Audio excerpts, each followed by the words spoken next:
Do Jornal Público, este é o Soundbite, Ruben Martins. E hoje chegamos aos 190 episódios de Soundbite. Que prazer enorme tê-lo desse lado. É extraordinário o que nós fizemos aqui neste último ano. Bem, e que ano foi este? E por isso, cá estamos nós para balanço, fechamos para férias, mas não sem olharmos para o nosso inventário, que foi este ano político. Viva Ana Sá Lopes. Viva Ruben. E viva Helena Pereira. Olá, viva. Deixem-me desabafar porque fiz um desafio à Ana e à Helena de escolher os melhores do ano, os melhores, os piores, o acontecimento, o influencer, e quero muito saber as escolhas da Ana e da Helena sobre este ano político. Vamos começar com o melhor do ano, Helena Pereira. Quem é que tu escolheste? Olha, o melhor do ano, não escolhi uma pessoa. Foi um acontecimento? Sim, escolhi um acontecimento que foi muito recente e que foi o descongelamento da progressão dos professores. Porquê? Porque era um assunto que toda a gente queria desatar, mas por razões várias andamos desde 2019, desde a altura que houve uma coligação negativa que juntou a esquerda e o PSD de Rui Rio, que andávamos à espera deste momento e que chegou há pouco tempo, quer dizer, no bolso dos professores ainda não chegou, chega em setembro, mas já está aprovado. E portanto eu estava aqui a pensar que o melhor do ano, aconteceu muita coisa, mas o melhor do ano, que para muitos professores parecia que já nunca iria acontecer, foi o descongelamento. Ana, o que é que foi o melhor do ano para ti? Sou mais básica e estou a falar também de uma coisa que se passou há pouco tempo. Eu acho que o melhor do ano, tendo em conta tudo o que se passou, foi a eleição de António Costa para Presidente do Conselho Europeu. Era um desejo antigo de António Costa, pensava-se a dada altura que não se poderia realizar. Depois, obviamente que sempre teve na cabeça, obviamente que em Bruxelas isto era um assunto falado há muito tempo, portanto não foi numa semana que Costa acabou eleito Presidente do Conselho Europeu, mas pronto, acabou por se confirmar, e ainda por cima com a bênção do governo, como ele queria, e acho que foi um grande acontecimento do ano, apesar de tudo. No fundo, tudo está bem quando acaba bem, e por isso também te pergunto, Ana, qual é que é a tua revelação do ano? A minha revelação do ano é efetivamente Luís Montenegro, porque estamos a falar de um homem que, enquanto líder da oposição, ninguém dava nada por ele. Se o calendário político não tivesse sido alterado, o mais previsível era que Luís Montenegro perdesse as eleições europeias de 2024 e fosse obrigado a se demitir do cargo de líder do PSD. Isto era o que estava nas estrelas. E de repente, subitamente, mostrando que a vida é completamente imprevisível e a política segue a vida, Luís Montenegro acaba por se tornar primeiro-ministro. O que me está a surpreender em Luís Montenegro é que eu confesso que não foi a eleição parece-me que o fim de 8 anos, aquilo acabou por ser um empate técnico com o AD à frente, não é? Estamos a falar de uma eleição muito taco a taco. Não é a questão da eleição, é a questão de que eu acho que ele está a tentar gerir a sua... Os políticos têm que saber durar, não é? É uma coisa essencial. Ele está a fazer algumas coisas bem. O primeiro mês foi um desastre absoluto, mas a seguir, de facto, conseguiu agarrar o estado de graça, obviamente com muitos anúncios, mas com algumas coisas boas, como a que a Helena acabou de anunciar. Isso era um problema gravíssimo deste país que o governo PS não queria resolver. E não quis por vontade própria, não quis, e que aliás também, obviamente, que prejudicou o PS, e acho que de repente Montenegro neste momento já está ungido como primeiro-ministro e nós sabemos que quem chega ao poder tem alguma tendência para permanecer lá, como aconteceu com António Costa. E tu, Helena? Quem é que foi a tua revelação deste ano? É uma revelação de algum modo simétrica com a da Ana, mas no sentido negativo, que é Pedro Nuno Santos, quando na noite em que António Costa se demitiu, em que tudo apontava para que o próximo líder ia ser Pedro Nuno Santos, havia alguma expectativa que fosse um líder mais galvanizador, por assim dizer, e acho que ao fim deste tempo, à medida que também que aconteceu isto que a Ana diz de Luís Montenegro se ter afirmado como primeiro-ministro, o que eu verifiquei é que Pedro Nuno Santos não estava tão bem preparado como se pensava e ainda vamos ver como é que vai correr o resto do seu mandato. Outro dos desafios que vos fiz foi pensarem no pior do ano. E Helena, qual é que é o pior do ano para ti? Olha, o meu pior do ano foi 50 deputados do Chega sentados no Parlamento na cerimónia dos 50 anos do 25 de Abril. Não só realmente foi uma surpresa a votação do Chega, como foi triste acontecer nesta altura e como ao mesmo tempo temos a sensação de que aquilo foi tão episódico, que se houvesse agora eleições, que talvez não fossem 50 e portanto foi tudo uma conjugação astral que resultou naquilo e é o que temos. Agora foi fácil escolher esta categoria. É o que teremos, quem sabe, para os próximos 4 anos, quem sabe para menos do que esses 4 anos. Essa será uma das dúvidas dos próximos tempos. E tu, Ana, qual é que exatamente, o que é que foi o pior? É exatamente o mesmo que a Helena, aqui escolhemos o mesmo, é a eleição de 50 deputados do Chega, pela primeira vez no ano dos 50 anos do 25 de Abril, a extrema-direita populista radical chega em força ao regime parlamentar português. Outra das questões era para percebermos qual é que foi o acontecimento do ano, Ana. Acho que é o parágrafo. É difícil fugir daqui. É o parágrafo, efetivamente, que leva à admissão de António Costa e que leva à cascata de acontecimentos que nós já comentámos aqui alguns. Todos, na realidade. Estávamos cá no primeiro dia. Nós estávamos cá no primeiro 7 dia. de novembro. 7 de novembro, exatamente. Acho que é o parágrafo e o facto de neste momento a justiça neste país parecer estar em causa e haver uma grande contestação ao sistema judicial de demissão de António Costa e contestação ao sistema judicial. São as minhas escolhas. E tu, Helena? Qual é que é o acontecimento? É o mesmo, a demissão de António Costa naquele dia, em novembro. António Costa tinha ganho a maioria absoluta há muito pouco tempo e de repente demite-se e foi uma surpresa e foi um acontecimento com tal impacto, não só na chamada bolha, como em todo o país. Há muito tempo que não havia assim um acontecimento que tu notas que é completamente transversal. E depois tudo o que aconteceu com António Costa torna-se em si um acontecimento desde essa altura, mas eu acho que aqui é incontornável. Foi o início da Operação Influencer e por isso também vos perguntei, noutro aspecto, qual é que foi o influencer deste ano, Helena? Quando vi o influencer é porque nós temos um episódio chamado Influencer e eu não podia te responder outra coisa. Cavaco Silva. Que era Cavaco Silva, exatamente. Que já foi...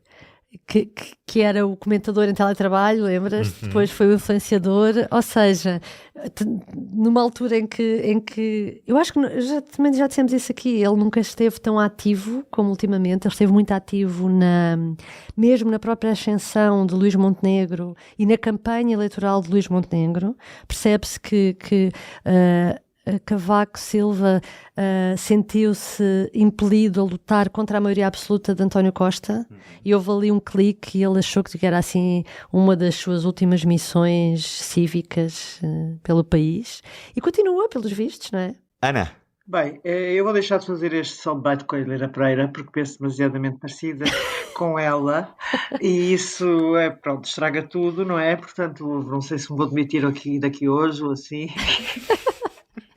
Porque também concordo com o influencer e a minha escolha. Nós combinámos que não falaríamos sobre este assunto para não sermos... Que é ótimo. Nunca, mas de facto pensamos muito parecido em algumas coisas e claro que o influencer é Cavaco Silva porque tem sido... As próximas já não serão, vais ver. Não sei, Helena, não sei. Quem é que é para ti o desaparecido em combate neste ano político? É Eduardo Cordeiro, porque Eduardo Cordeiro era o número 2 de Pedro Nuno Santos.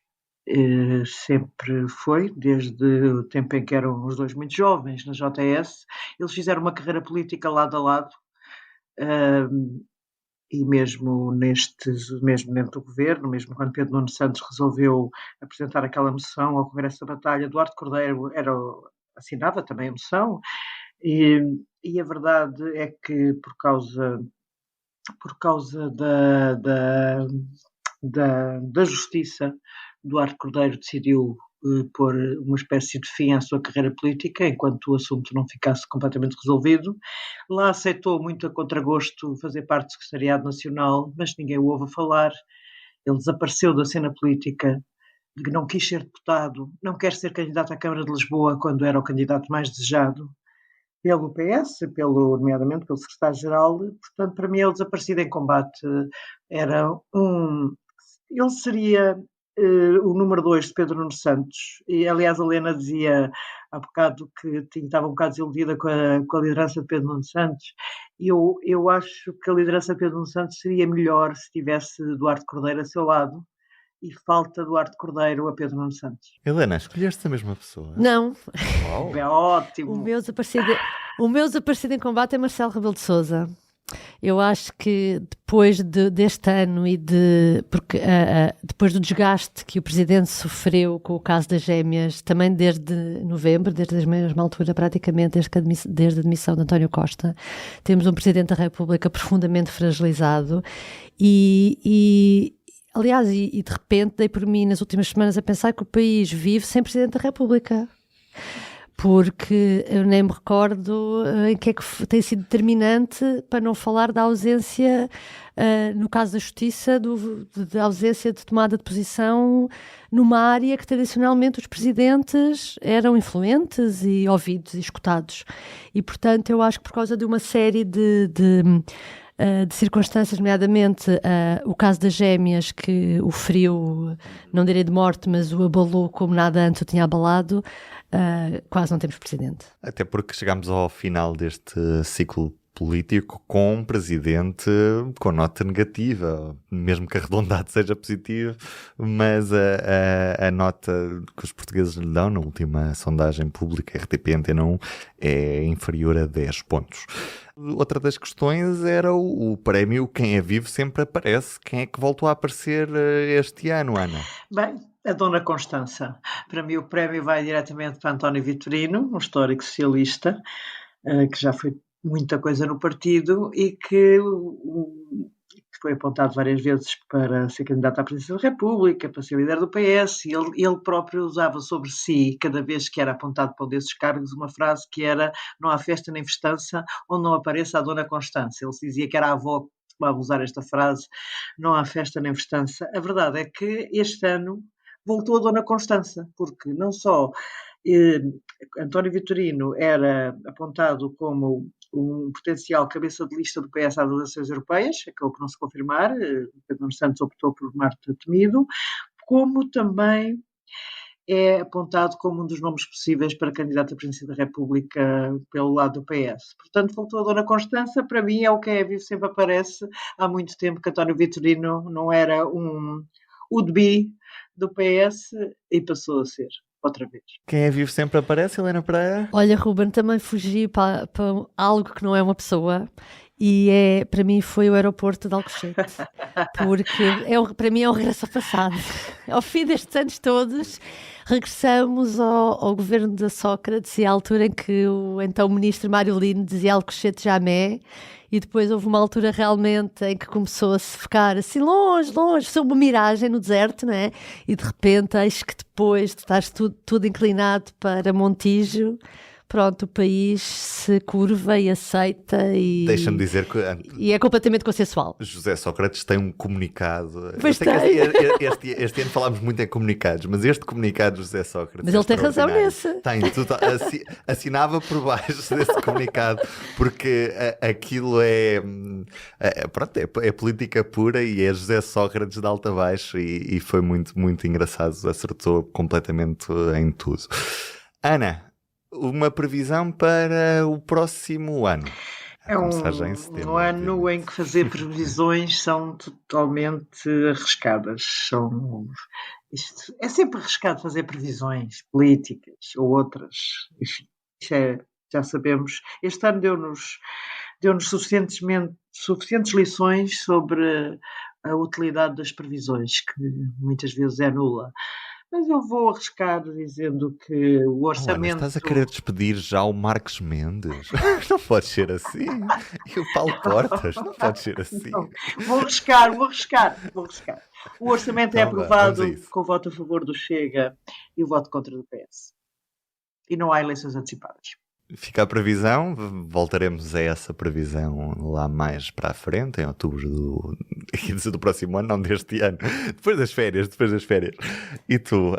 Olha, a minha previsão também anda à volta do que vai acontecer com o próximo Orçamento de Estado, mas como este último ano foi tão insano, eu arriscava-me continuar na mesma onda, então eu prevejo para o próximo ano vamos viver também uma coisa nova, que vai ser, como diz Cavaco Silva, viver em duodécimos, não vai ser o fim do mundo, ninguém vai morrer, e vamos partir para uma nova experiência que é duodécimos, sem eleições antecipadas, o ano inteiro. Uma das duas pode estar certa, podem estar as duas erradas. Vamos ver. Por acaso, foi uma pena, só mesmo para terminar, foi uma pena não vos ter pedido o soundbite do ano. Falhei profundamente neste pedido que vos fiz. Aliás, que não vos fiz, devíamos ter. Espera aí, apanhado assim de surpresa. O soundbite do ano... Eu acho que o Dr. Nuno arrisca-se a ser um soundbite do ano. Sim. Aquela conferência de imprensa de Marcelo Rebelo de Sousa, Dr. Nuno, seguramente é um candidato. Então. Vamos de férias, voltaremos depois desta paragem de verão, sabe sempre bem, um mergulho, descansar, ler. Este ano foi muito intenso, tivemos eleições assim, legislativas, europeias, Açores, Madeira, aliás, Madeira 2 vezes, portanto foi um ciclo mesmo muito intenso. Cá estaremos de volta depois das férias. Um beijinho. Beijinho, boas férias. Boas férias. O Soundbites é um programa de Ana Sá Lopes, Helena Pereira e Ruben Martins. A música original é de Ana Marques Maia. Siga o podcast na sua aplicação preferida para não perder os novos episódios. O público fica no ouvido.